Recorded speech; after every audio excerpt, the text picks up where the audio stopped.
Computer hacking is the act of identifying and exploiting system and network vulnerabilities in order to obtain unauthorized access to those systems. Not all hacking is malicious. White hat hackers may work in cybersecurity or as software engineers and testers seeking out vulnerabilities in order to fix them. Black hat hackers operate with malicious intent. That said, there is a large gray area populated by political activists and hackers who wear both hats. Hacking costs companies and consumers trillions of dollars every year. According to CPO magazine, by 2021, hacking attacks will cost a total $6 trillion, up from $2 trillion in losses reported in 2019. Much of the cybercrime problem stems from the same features of the internet from which we all benefit. Even the most amateur hacker can easily find all the tools they need online at virtually no cost. The hacker onslaught didn't occur overnight. It took decades of work by now famous hackers to discover critical vulnerabilities and reveal the strategies that established the foundations of the internet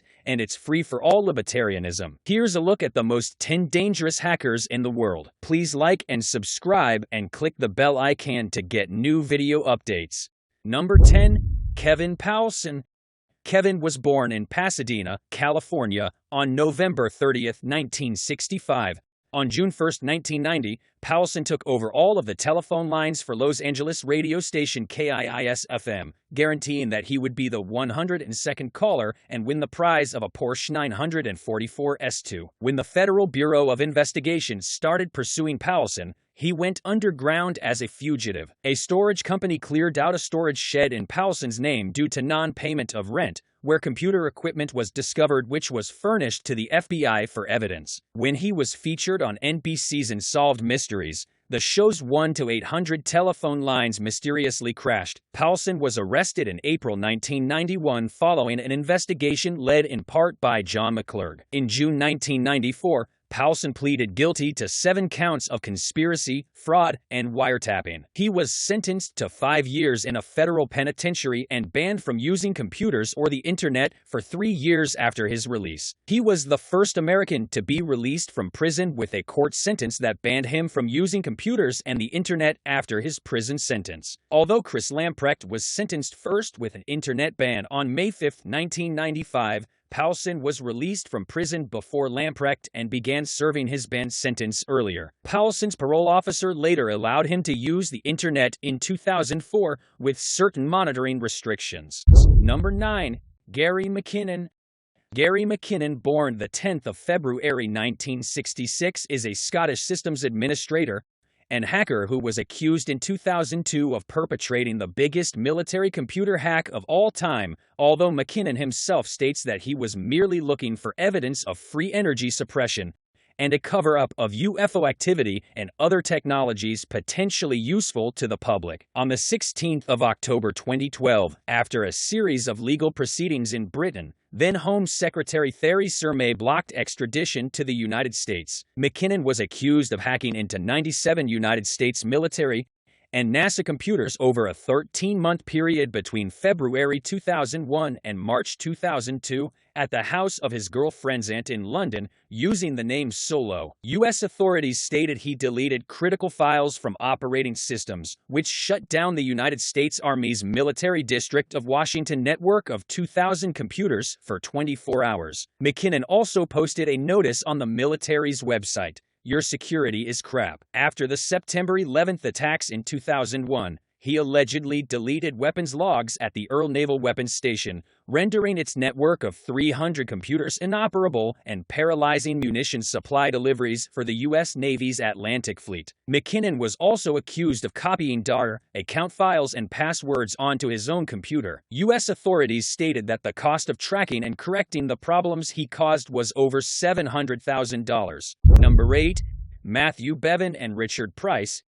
Matthew Bevan and Richard Price, the two young hackers who in their spare time, from the comfort of their bedrooms, had penetrated what should have been the most secure defense network in the world back in the 90s. Their success was based on a mixture of persistence and good luck, which was assisted by simple security mistakes in the Pentagon computer system. Matthew Bevan and Richard Price are a team of British hackers who hacked into multiple military networks in 1996, including Griffiths Air Force Base, the Defense Information System Agency, and the Korean Atomic Research Institute (KRI). Bevan Kuji and Price Datastream Cowboy have been accused of nearly starting a Third World War after they dumped KRI research onto American military systems. Bevan claims he was looking to prove a UFO conspiracy theory, and according to the BBC, his case bears resemblance to that of Gary McKinnon. Malicious intent or not, Bevan and Price demonstrated that even military networks are vulnerable. Number 7.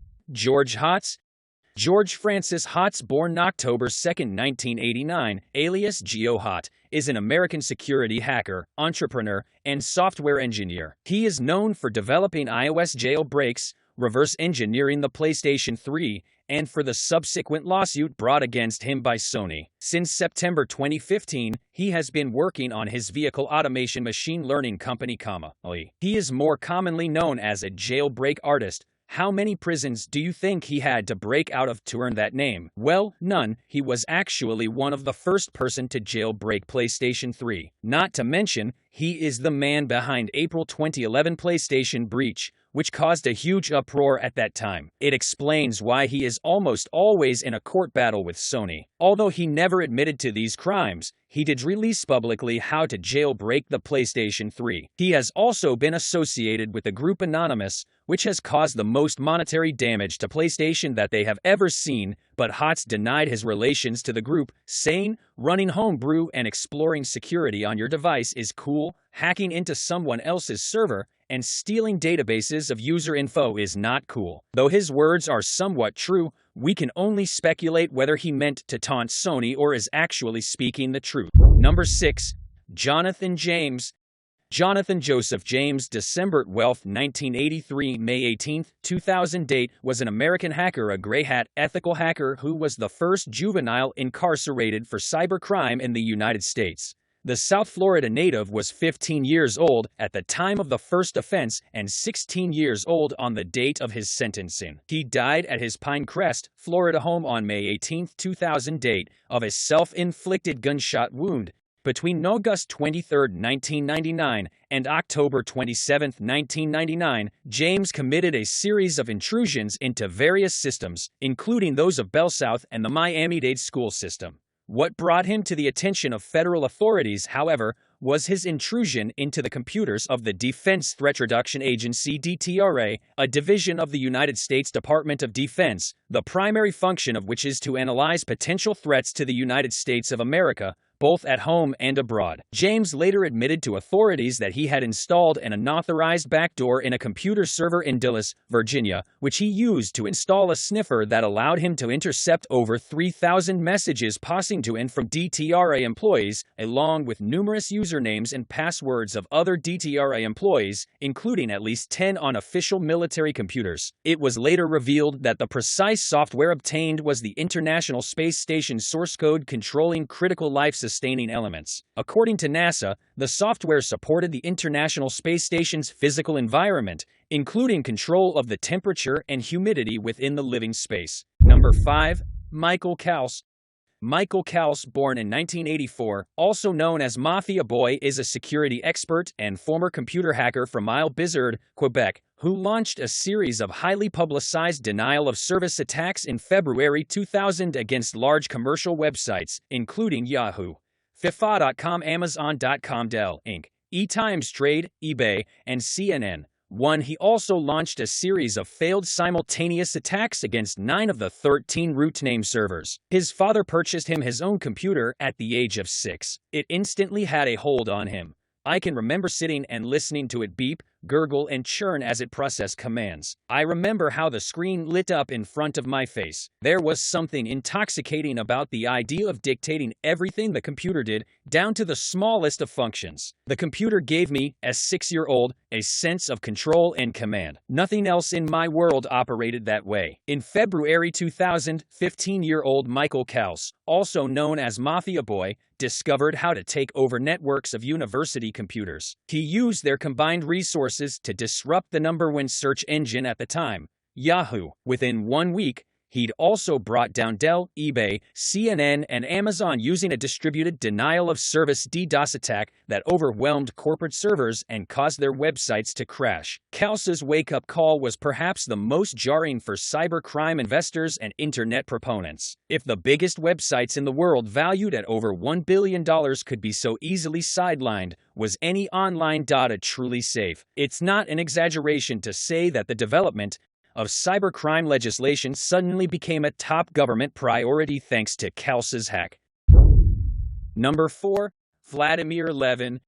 Vladimir Leonidovich Levin is a Russian individual famed for his involvement in hacking attempt to fraudulently transfer USD 10.7 million via Citibank's computers. At the time, the mass media claimed he was a mathematician and had a degree in biochemistry from St. Petersburg State Institute of Technology. According to the coverage, in 1994 Levin accessed the accounts of several large corporate customers of Citibank via their dial-up wire transfer service financial institution Citibank Cash Manager and transferred funds to accounts set up by accomplices in Finland, the United States, the Netherlands, Germany, and Israel. 3 of his accomplices were arrested attempting to withdraw funds in Tel Aviv, Rotterdam, and San Francisco. Interrogation of his accomplices directed investigations to Levin, then working as a computer programmer for St. Petersburg-based computer company AO Saturn. However, Russia's constitution prohibits extradition of its citizens to foreign countries. In March 1995, Levin was lured to London and apprehended at London's Stansted Airport by Scotland Yard officers when making an interconnecting flight from Moscow. Levin's lawyers fought against extradition to the U.S., but their appeal was rejected by the House of Lords in June 1997. Levin was delivered into U.S. custody in September 1997 and was tried in the United States District Court for the Southern District of New York. In his plea agreement, he admitted to only 1 count of conspiracy to defraud and to stealing $3.7 million. In February 1998, he was convicted and sentenced to 3 years in jail and ordered to make restitution of $240,015. Citibank claimed that all but $400,000 of the stolen $10.7 million had been recovered. After the compromise of their system, Citibank updated their systems to use dynamic encryption card, a physical authentication token. However, it was not revealed how Levin had gained access to the relevant account access details. Following his arrest in 1995, anonymous members of hacking groups based in St. Petersburg claimed that Levin did not have the technical abilities to break into Citibank's systems, that they had cultivated access to systems deep within the bank's network, and that these access details had been sold to Levin for $100. Number 3. Cain Gamble. 15-year-old schoolboy posed as CIA chief to hack highly sensitive information. A notorious pro-Palestinian hacking group behind a series of embarrassing hacks against United States intelligence officials and leaked the personal details of 20,000 FBI agents, 9,000 Department of Homeland Security officers, and some number of DOJ staffers in 2015. Believe or not, the leader of this hacking group was just 15 years old when he used social engineering to impersonate CIA director and unauthorizedly access highly sensitive information from his Leicestershire home, revealed during a court hearing on Tuesday. Cain Gamble, now 18-year-old, the British teenager hacker targeted then CIA Director John Brennan, Director of National Intelligence James Clapper, Secretary of Homeland Security Jed Johnson, FBI Deputy Director Mark Giuliano, as well as other senior FBI figures. Between June 2015 and February 2016, Gamble posed as Brennan and tricked call center and helpline staff into giving away broadband and cable passwords, using which the team also gained access to plans for intelligence operations in Afghanistan and Iran. The teenager also taunted his victims and their families, released their personal details, bombarded them with calls and messages, downloaded and installed pornography onto their computers, and took control of their iPads and TV screens. Number 2. Albert Gonzalez.